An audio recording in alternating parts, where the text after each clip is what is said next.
Demon স্লেয়ারের main character তো Tanjiro, but আমাদের main ক্যারেক্টারের ফিউচার ওয়াইফকে সেটা কি তোমরা জানো? তবে যারা জানতে চাও না, স্পয়েলড হতে চাও না, তারা এই ভিডিওটা স্কিপ করতে পারো।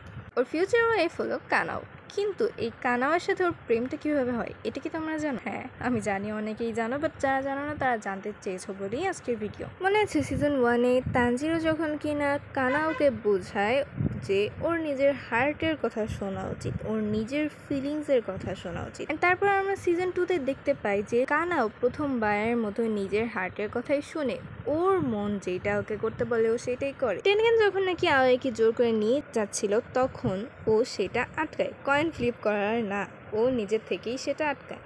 অ্যাকচুয়ালি ওই টাইমেই ও প্রথমবারের মতো নিজের ফিলিংস থেকে কোনো কাজ করে, নিজের মন থেকে কোনো কাজ করে।